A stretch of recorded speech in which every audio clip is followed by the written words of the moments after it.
everyone, it's Sherry with Squatchable, and I'm recording this really late in the week because I wanted to make sure everybody that wanted to watch Expedition Bigfoot without having any spoilers and everything happen beforehand.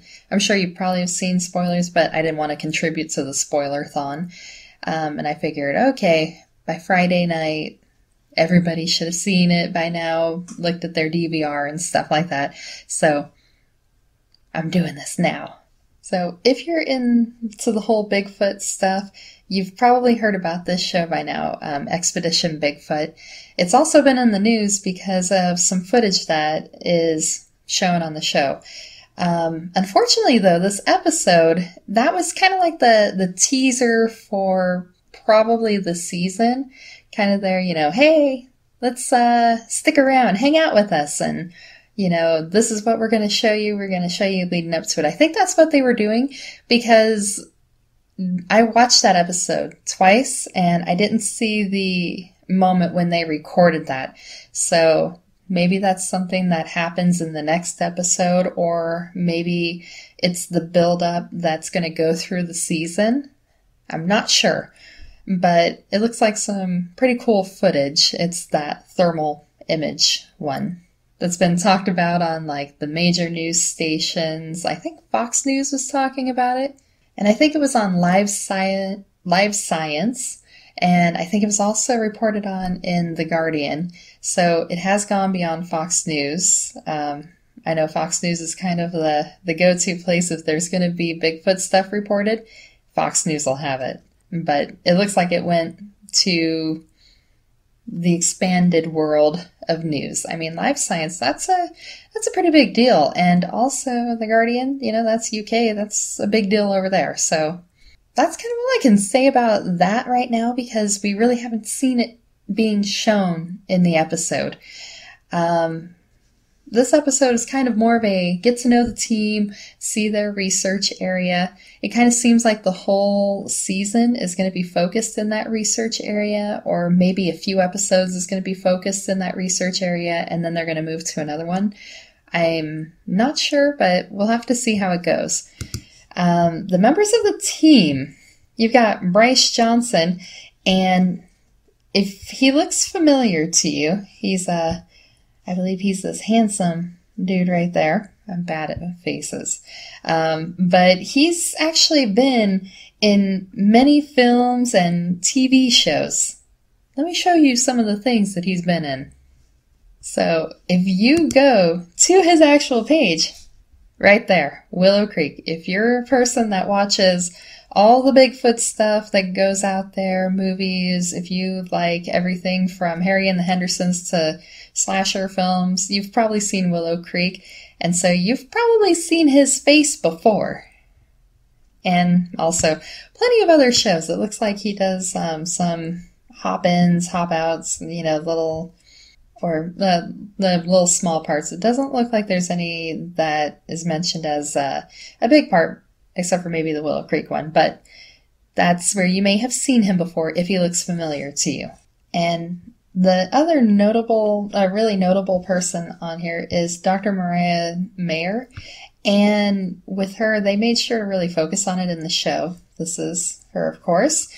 She helped co-discover a new species of lemur. It's the world's smallest primate. So she's actually been out there and has actively been looking for primates. So it's really cool to have her on there. Also, just as a cool person factor, she used to be on the Miami Dolphins as a cheerleader, and she used that to help pay her way through college.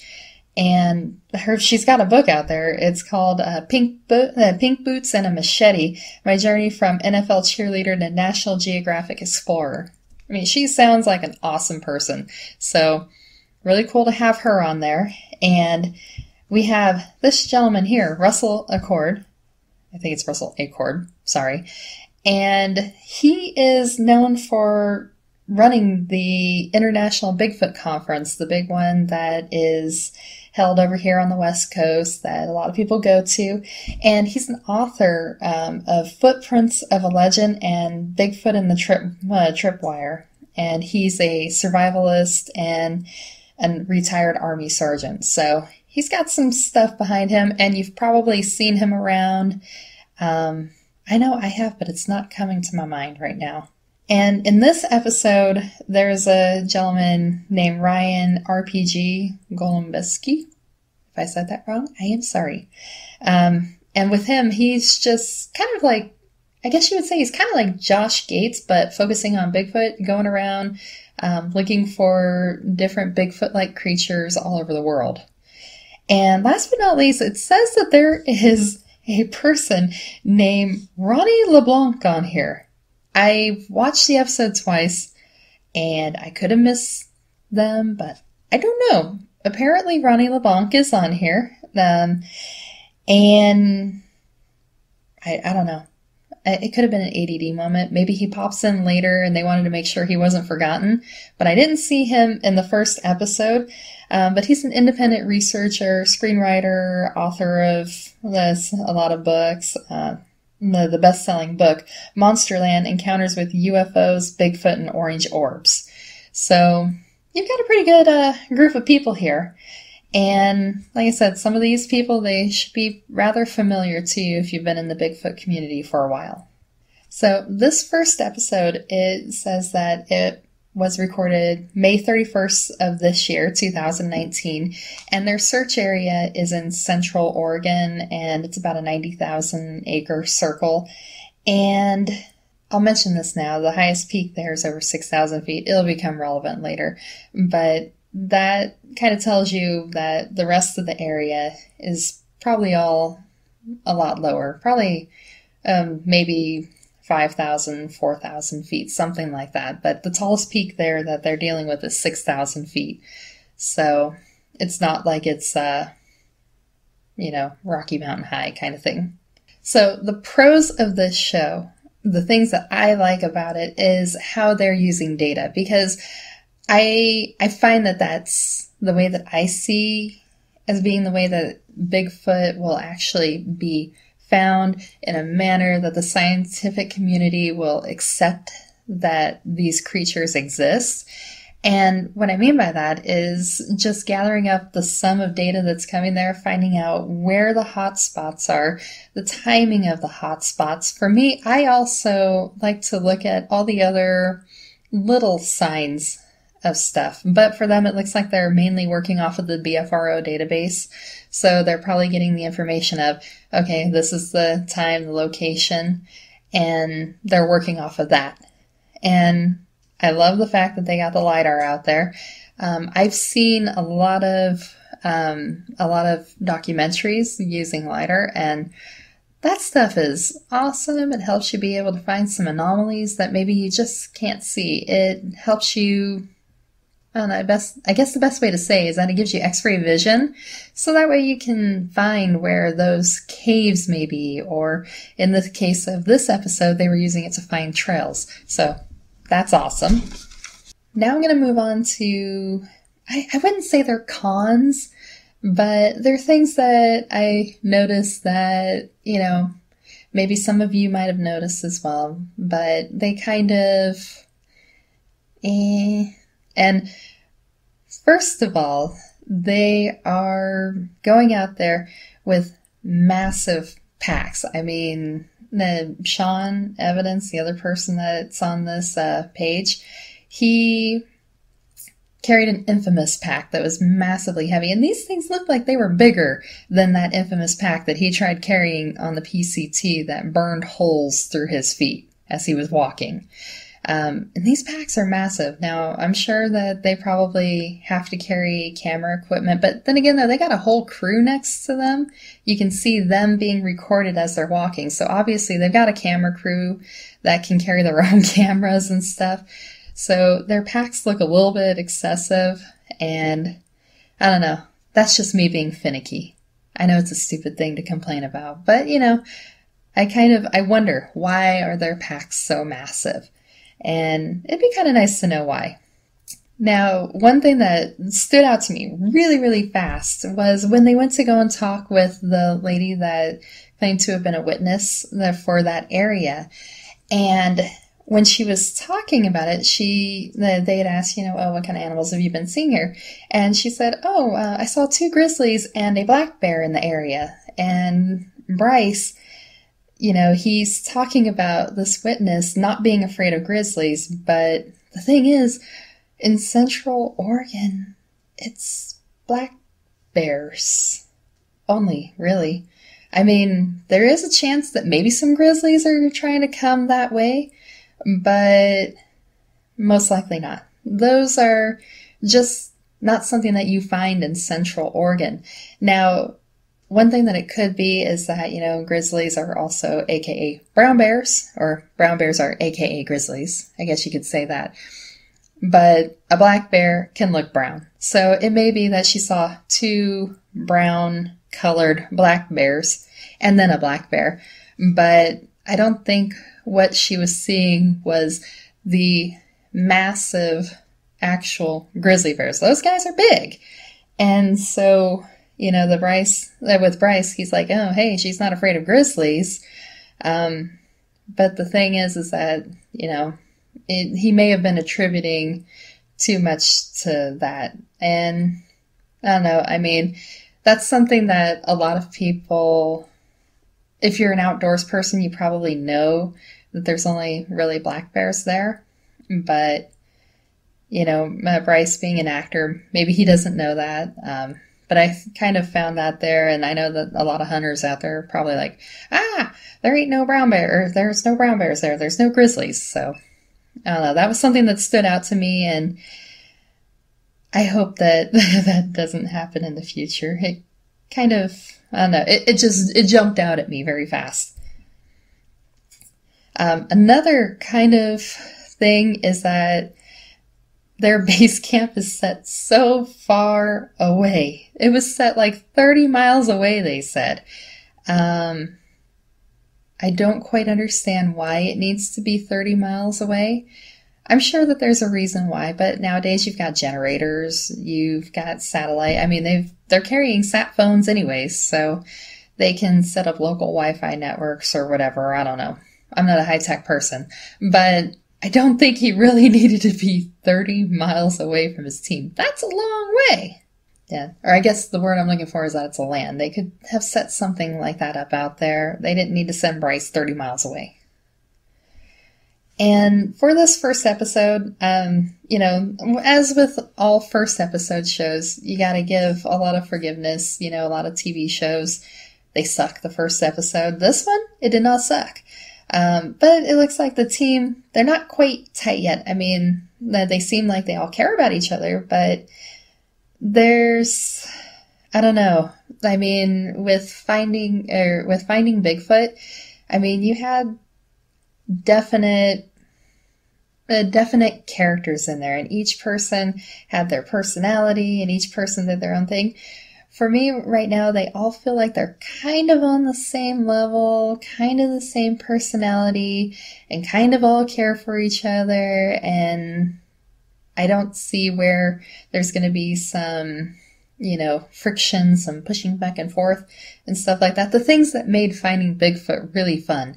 I don't see those yet. They'll probably be coming, but I don't see it quite yet. Maybe they didn't want to have everybody arguing like with everybody in the first episode. That would probably suck.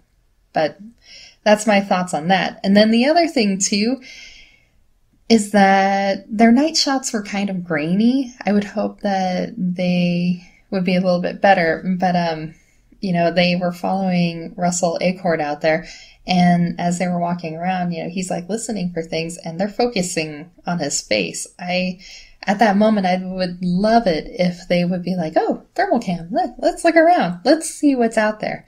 Now, maybe that's in the next episode, and maybe that's where they're getting some of the cool stuff. But that was just something that I saw there.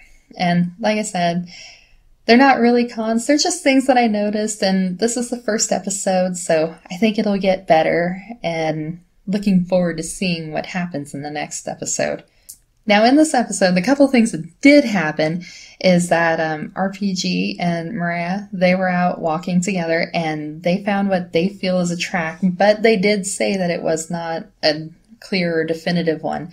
So I appreciate that they're like, well, looks like it could be a track, but, you know, they're not saying this is definitively a Bigfoot track. So I do appreciate that they're like, this one's a little wobbly, because there wasn't really clear toe prints or anything like that.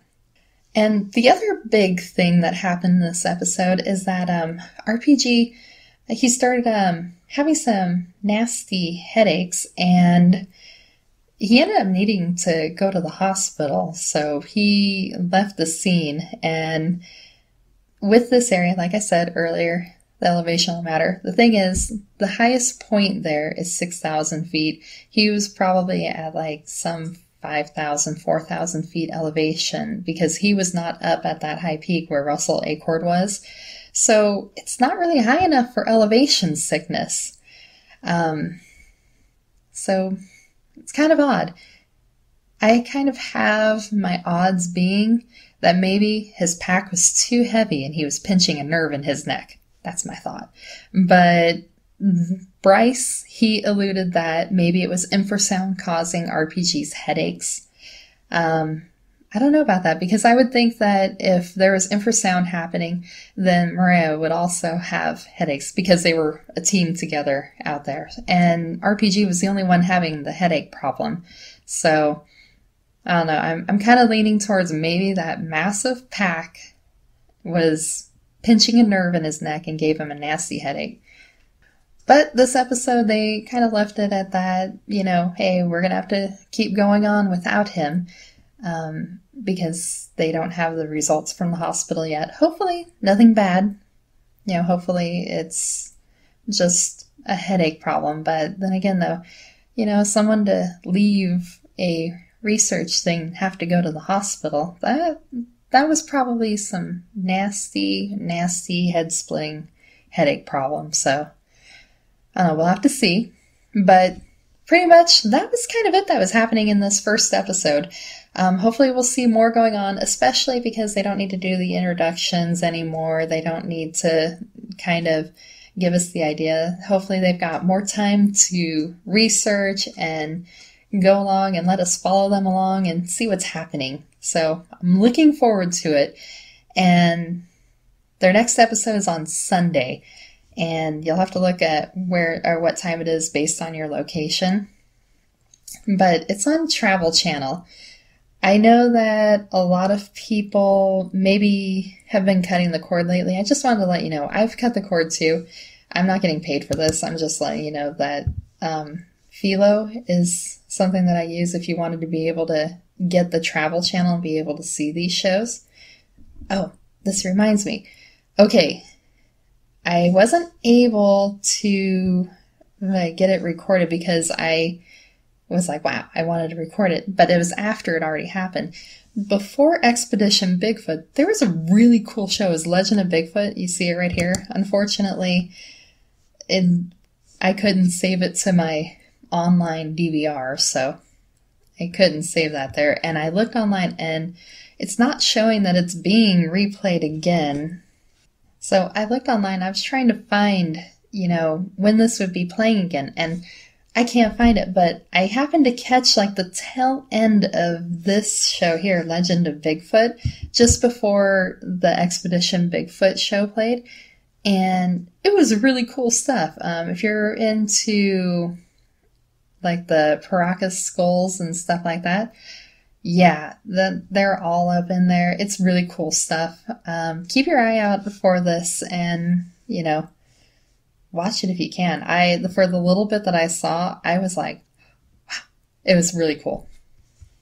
So that's all I got for you, and I guess I will see you next week after you watch the show. And if I happen to spoil your watching of it because you took almost a week to watch this first episode, that's not on me. Take care and have a good one. Bye.